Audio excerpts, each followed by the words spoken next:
Let me take you back to Iceland, when we visited this incredible island home to thousands of puffins.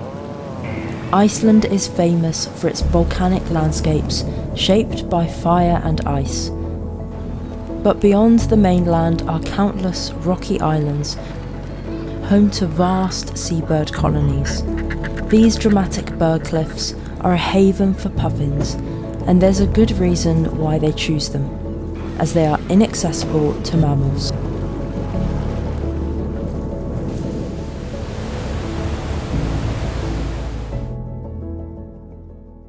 Today we're going to a puffin island. We had to wake up at like 5 o'clock this morning in order to get here, and I think this is one of our last photography days, and the weather is great, so I think it's going to be fun. The boat ride was under an hour to Dragni Island. You can usually smell the island before you land, with thousands of seabirds using the staggering cliffs to nest. It's quite the sight to see the sky full of birds.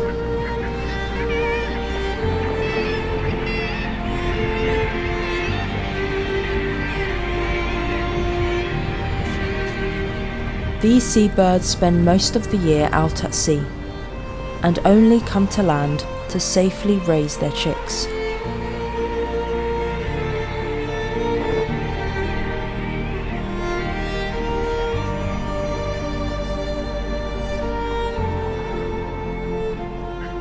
Dragni Island rises an impressive 590 feet, making the climb a testing adventure. In this video, I want to talk about my approach to photography at a seabird island when you just have a short period of time.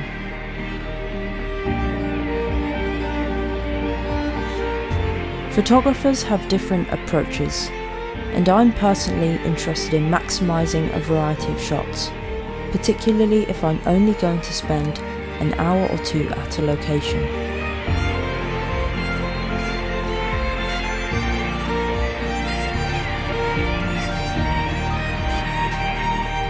This is such an epic place. I have now photographed Atlantic puffins multiple times on Skoma Island, the Farne Islands and Hornoya. But Dragni definitely gave a feeling of adventure. One of the first shots I go for is a standard portrait. This can involve a central composition or rule of thirds. The next shot was my initial challenge of the day for the workshop group. So the challenge of the day is a puffin in flight with sand eels in its mouth. Yeah, done. Alright.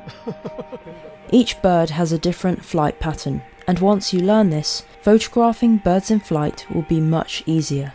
Puffins often follow wind drafts along the cliff, so once you find a flight route, you will constantly get a flow of puffins, which is perfect for finding the right settings for a flight shot. Okay, new challenge!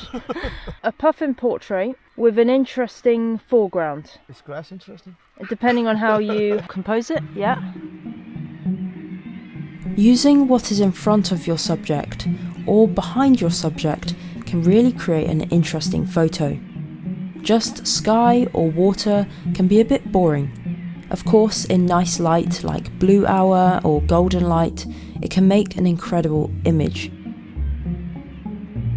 But here I wanted the group to think about the dark shadowed cliffs or the lovely uniform grass to shape the composition of the photo.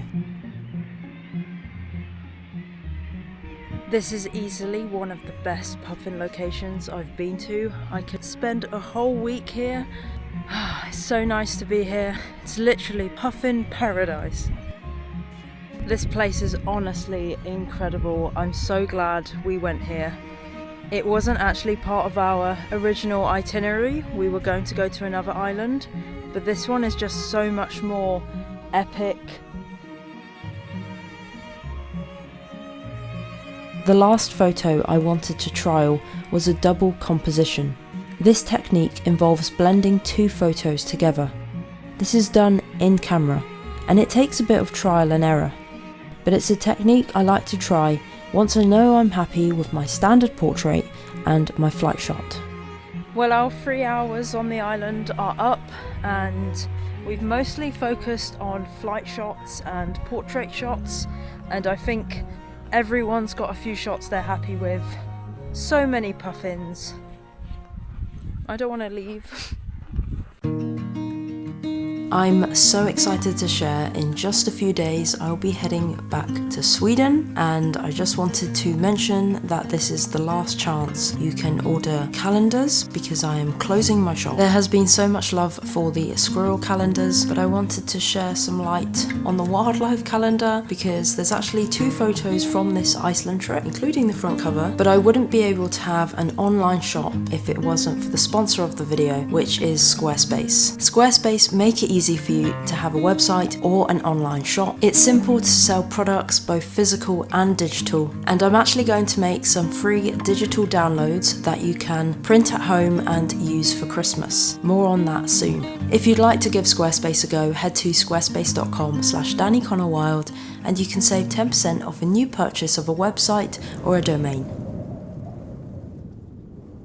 Our short and very productive trip to the island was up, but now we needed to get back down.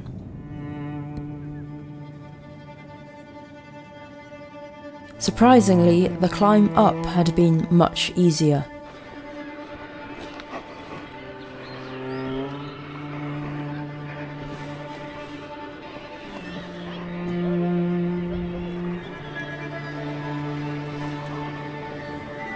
This is just one of the many challenges of being a wildlife photographer. Wild animals always seem to choose the most extreme and remote locations.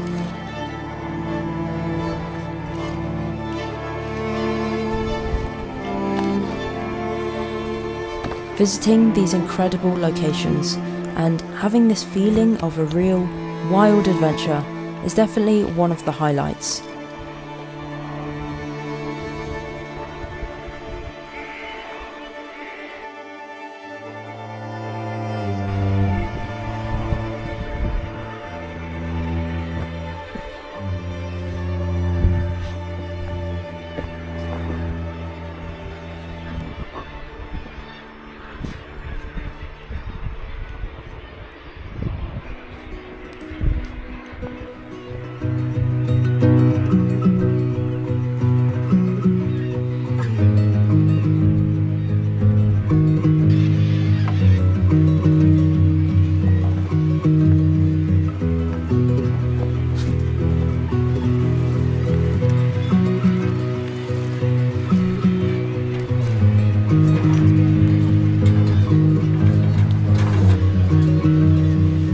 We boarded the boat and made our way back to mainland.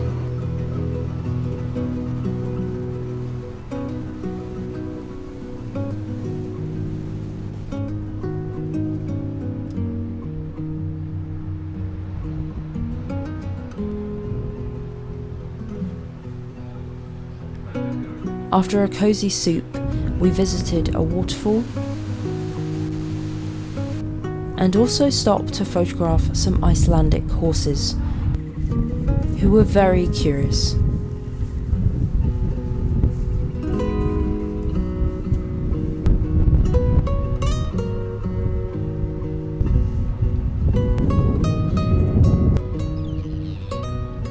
We were heading back to the city and making some stops along the way. This was my first group trip. We had a lovely group and we saw lots of wildlife, and we all achieved our target, photographing the elusive Arctic foxes.